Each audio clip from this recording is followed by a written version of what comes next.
我曾经跨过山和大海，也穿过人山人海。我曾经拥有着的一切，转眼都飘散如烟。我曾经失落失望失掉所有方向，直到看见平凡才是唯一的答案。长风破浪会有时，直挂云帆济沧海。你看，斑马的大海是金碧辉煌的，神秘而美丽。Hello， 大家好，这里是飞翔房车俱乐部，我是花花。本次我们规划了3天，跟着我们的总设计师体验了咱们的寻江者畅游版。那在这3天的体验当中，又有怎样的用车感受，以及发现了什么新问题呢？请各位车友和我一起来看一下。本次体验的这款车，想必我们的各位车友都不再陌生了吧？这是一款基于福特新时代 V348 底盘打造的小摇头房车，整车长度5.99米，我们的 C 罩就可以轻松驾驶。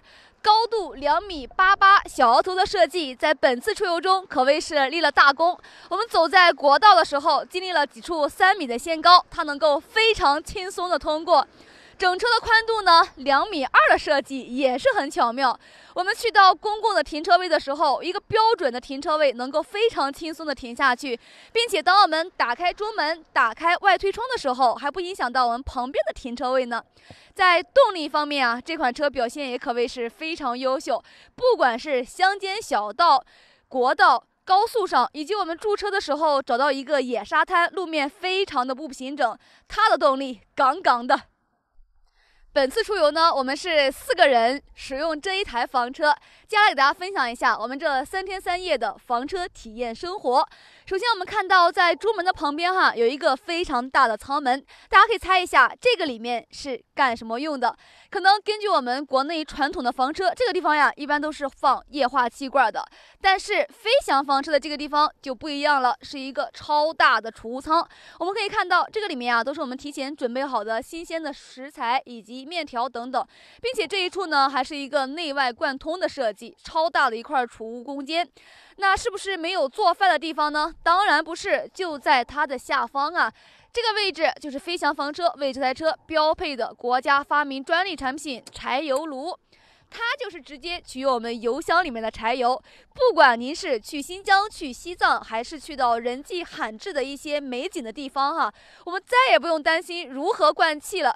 它只要有油我们就可以正常做饭了。在这个储物舱里面呢，还配备的有一个外挂的淋浴器。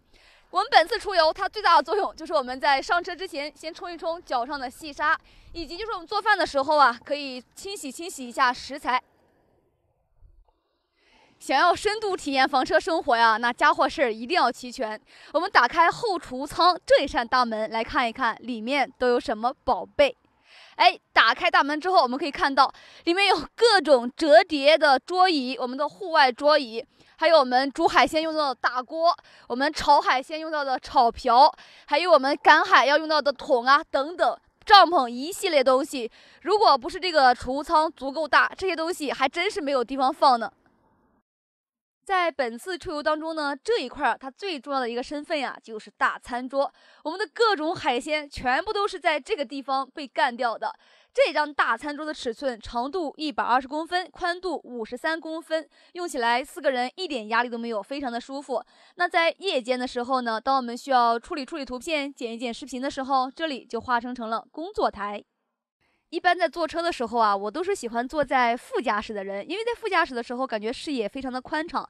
但是本次出游，我选择坐在了靠窗户的这个航空座椅上，因为航空座椅真的好舒服的，它还是可以进行多项可以调节的。前面呢，我们可以前后滑动一下，也可以调节一下它的电动拖腿，这样呢，我们长时间坐在这里也不会感觉到很劳累。包括我们的椅背都是可以进行调节的，可以怎样舒服怎样来。同时，旁边的这一扇窗户打开之后，我们就可以看到外面的美景了。在我们正前方的位置呢，这个地方还设计了一个杯托，也是很贴心哦。那我们在行车情况下，将我们的杯子放在这里就非常的牢靠，还不会有异响。有人说房车生活是诗与远方，其实呢，我有不同的见解。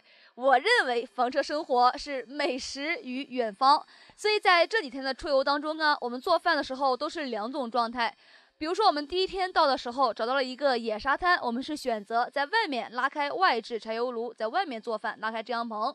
那我们在中午一般的时候呢，找的都是公共的停车场来驻车。在这样的公共场所呀，我们都选择在室内来做饭。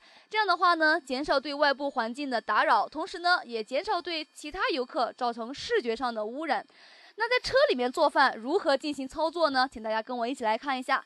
首先，这一个室内的厨房啊，它的尺寸是一个达到130多公分、宽度达到45公分的超大厨台。在里面这个位置呢，有无孔插座，我们在这里可以蒸米饭，可以烧水。同时，像我们这么大的一个家用的案板呀，都可以非常轻松的放在这个地方，我们准备食材。旁边就是一个洗菜盆，这个地方又是一个重点了。我们今天的海鲜啊，就在这里诞生的。这里就是飞翔房车专利产品室内柴油炉，它有10档可以进行调节，火力可大可小，炒海鲜再好不过了。那在车里面做饭，难免啊会有一些油烟怎么办呢？没关系，打开飞翔房车具有代表性的另外一项国家专利产品厨具柜。这样的话呢，我们有没有发现啊？这一块区域呢，我们的餐具就闪现了。同时，在这里有抽油烟机，在这里还有厨房的独立照明，所以车内做饭的油烟问题大家不用担心喽。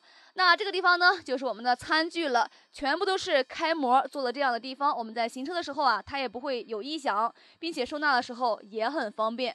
重点来喽，打开这一扇铝合金的吊柜门，上面啊又多了一层我们可以放东西的置物台。同时大家不知道有没有发现，这里啊有一个小小的细节，看见这一个支撑杆了吗？这就是支撑我们这个铝合金的吊柜门不会往下降架的。这样的话呢，就避免我们在这里做饭的时候会碰到我们的头部。既然说到了厨房，怎么少得了厨房的电器呢？就在我的左手边啊，就是为这台车标配的一个大冰箱，容积是96升。我们可以看到冰箱里满满的当地的特色，我们的青岛啤酒，还有我们的饭后解腻水果。在冰箱的上方呢，为大家配备了大宇的微波炉，我们的早饭呀，只需要简单的叮一下就行了。你知道早上一起床推开窗户，外面便是大海，是怎样的感觉吗？今天啊，我有幸在这台房车上感受到了，这种心情真的是无以言表。那大家知道我们本次出行是4个人是如何在这台房车里面来安排床位的吗？那我们是2个人睡在这一张1.3米乘以2米的大床上，另外2个人呢是睡在我们前面的一张一键式的懒人床上，尺寸同样也是1.3米乘以2米，承重是达到600斤的。那为了避免大家互相有一点隐私，怎么办呢？不要担心，在这里呀有一道不可逾越的墙，拉上即可。那今天晚上啊，我是要去前面的升降吊床上睡的，因为我想躺在床上，通过我们的天窗就可以看星星了。我要体验不一样的房车生活。其实这一次在出门前和真正的体验了房车生活之后啊，给我最另眼相看的就是这一组的吊柜了。可能大家都感觉吊柜并放不了什么东西，但实际上并不是这样。我们4个人正好呢，这里是有4组吊柜，我们各1个人的随身所带的衣物、洗漱用品等等一些东西啊，全部都可以收纳进去。这个长度80公分，高度50公分，它的储物能力真的是不容小觑的。平时我们在介绍卫生间的时候啊，一般都会从它的尺寸以及常规用途来给大家做介绍。那这一次通过了几天实际的体验呢，我会从我的这个使用角度来给大家分享一下哈。在我们需要冲澡的时候，或者早上起来我们刷牙、洗脸、洗头发的时候，在这个时候啊，我一定要特别表扬一下我们这个车上标配的柴油水暖。当我们需要使用的时候，只需要打开柴油水暖的开关，等待不超过5分钟。在这个期间，我们可以准备一下洗漱用品，再打开水龙头，就有源源不断的热水供应了，真的是非常的方便。还有一点不得不提到的就是我们这一个马桶，我不知道对于男生来说重要不重要，但是对于女生来说，它真的是太重要了。不管在什么样的地方，我们都可以随时解决我们的方便问题。房车里的水和电啊，是我们房车人永远摆脱不了的问题。那给大家分享一下我们这3天4人一个用水和用电的情况哈。我们走的时候呢是加满的水，用了3天4个人，大家看一下，现在冷水箱已经用完了，热水箱还有一点水哦。那在用电方面呢，因为我们也有走一走停一停，本来是500安时的100%的电，现在是92%的电。因为这个车上大功率用电器已经真的是很少了。这几天呢，我们也都一直有在车上做饭的，不过呢，用的是我们的柴油炉，它基本上是不用电的，所以我们的电呀非常的充裕，大家不用担心飞翔房车的用水用电问题。飞翔房车是完美的吗？当然也不是。在为期3天的体验当中啊，我们也发现了一些细节之处，还是需要优化的。比如说我现在所坐的这个位置旁边呢，是配备了 USB 插口以及无孔插座的。虽然说这个设置很贴心啊，但是这个位置呢，使用的时候啊，会有一点点的不方便。那这一块呢，我们需要往前平移一下。那再往前看呢，这个地方我们平常把桌子折叠起来，上面的这个台面呢，我们可以放一些小东西，比如说我们的手机可以放在这里。但是在遇见行车急刹车或者说是急转弯的时候，这个手机可能会容易滑落一下。那这个地方呢，也需要做一个小凹槽来进行升级一下。同时在我面前的这一个阅读灯的位置啊，大家看见我现在如果说是去开它的话呢，还需要站起来。那我们即将呢就要将它调到我们坐在这个位置，随手可以进行调节的地方。在我现在所这个坐的位置的视觉前方呢，会有一个隐私帘，出厂就给大家标配好的，是我们在夜晚驻车的时候围绕我们挡风玻璃挂起来的隐私帘。但是放在这个位置呢，坐在第2排的乘客是会有一些挡视线的。那我们认为呢，这个隐私帘啊可以移到另外一侧来进行安放。好了，本期节目啊就和大家分享到这里，感谢各位车友的观看。在未来的日子里，飞翔房车会不断创新，在我们的车友选择房车的时候，给大家多一份参考。我们下期节目再见。